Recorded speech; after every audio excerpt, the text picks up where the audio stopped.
October මාසයේ සහ දෙසැම්බර් මාසයේ අතර කාලයේදී මෙහි උපරිමයටපත් වෙනවා. ඒ කියන්නේ අපිට නියඟයක් ඇති වෙන්න පුළුවන්, ඒ වගේම තද වැස්සක් ඇති වෙන්න පුළුවන්. මේ දෙකම අපිට අත්විඳින්න හැකියාව ඉදිරියේදී අපිට අත්විඳින්න සිද්ධ වෙනවා. ඒ වෙන විට මේ දුර්වල මට්ටමේ එල්නිනෝ තත්ත්වය මධ්‍යස්ථ මට්ටමට වර්ධනය වෙමින් තමයි පවතින්නේ. ඒ වෙනකොට අපි බලාපොරොත්තු වෙනවා ඉස්සරහට මේක තවදුරටත් වර්ධනය වේවි කියලා. මෙම එල්නිනෝ තත්ත්වය නොවැම්බර් මාසයේ සහ ජනවාරි මාසයේ අතර කාලයේදී මේකේ පීක් එකට උපරිමයටපත් වේවි. ඒක සඳහා තියෙන සම්භාවිතාව 63ක් කියලා. මේ වන විට ගෝලීය පුරෝකතන ඒ වගේම සියලුම ලීඩින් සෙන්ටර්ස් වල පුරෝකතනත් එක්ක අපිට පේනවා මේ වෙනකොට ප්‍රකාශයටපත් වෙලා තියෙනවා මේ එල්නිනෝ තත්ත්වය අති ප්‍රබල එල්නිනෝ තත්ත්වයක් බවට පත්වීමේ හැකියාව සම්භාවිතාව 81ක් බවට දැන් මේ වෙනකොට ප්‍රකාශයටපත් වෙලා තියෙනවා. උෂ්ණත්වයේ වැඩිවීම. අපි සැප්තැම්බර් මාසයේ සැලකුවාම සැප්තැම්බර් මාසයේ තම අවිනිශ්චිතවයි පුරෝකතනයක් කිරීම සඳහා ඉතින් ඔක්තෝබර් සිට දෙසැම්බර් දක්වා අපි බලාපොරොත්තු වෙනවා පවතින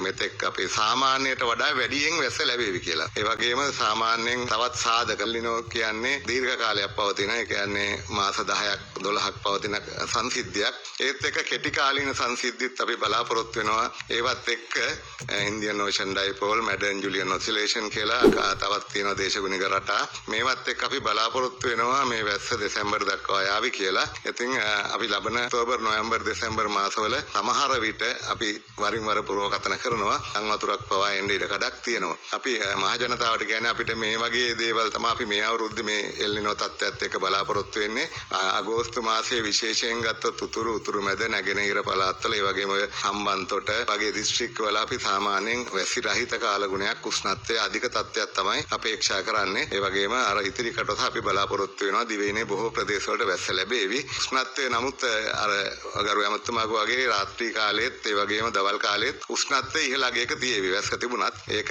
තරමක් දැනේවි. කොහොමදත් අපි ලබන අවුරුද්ද ගැන පුරෝකතනයක් කරනකොට 2027 වර්ෂයේ මුල කාර්තුව අපි බලාපොරොත්තු වෙන්නේ මේ එල්නිනෝ තත්ත්වය අති ප්‍රබල එල්නිනෝ තත්ත්වයක් වුවහොත් ඒ කියන්නේ මෙම එල්නිනෝ තත්ත්වය අති ප්‍රබල එල්නිනෝ තත්ත්වයක් වීමට තියෙන සම්භාවිතාව 80ක් කියනකොට අපි දන්නවා 20%ක් තියෙනවා. එහෙම නොවෙන්නත්. ඒතකොට එහෙම නොවුනොත් සාමාන්‍යයෙන් ලබන අවුරුද්දේ මුල් කාර්තය අපිට ලොකු බලපෑමක් වෙන්නේ නැහැ. පොඩි සාමාන්‍යයෙන් සුළු බලපෑමක් තමයි තියෙන්නේ. නමුත් මේ අති ප්‍රබල එල්නිනෝ තත්ත්වයක් වීමට තමයි මේ වෙනකොට ගෝලීය පුරෝකතන ලෝකයේ හැමතැනින්ම අපිට ඇහෙන්නේ. එතකොට ඒත් එක්ක වෙන්නේ අපිට ජනවාරි ඉඳලා අප්‍රේල් දක්වාම වැස්ස අඩු වෙනවා. එතකොට වැස්සත් අඩු වෙනවා, උෂ්ණත්වය ඉහළ යනවා. ඒ අවුරුද්ද තමයි අපිට තරමක් දැනෙන්නේ. අපිට හැම පැත්තෙම අපහසු වෙනවා. ජලය හිඟ වේවි. ඒ වගේම උෂ්ණත්වය වැඩි වෙලා එලි මහනේ වැඩ කරන්න අමාරු වේවි. ඒ කියන්නේ අපි කියන්නේ කුඩා දරුවන්ට ඒ වගේම බෝනවන රෝග තියෙන අයට ඒ වගේම එලි මහනේ වැඩ කරන අපේ ජනතාවට මේ ගැන දැඩි අවධානයක් යොමු කරන්න වේවි. ඒක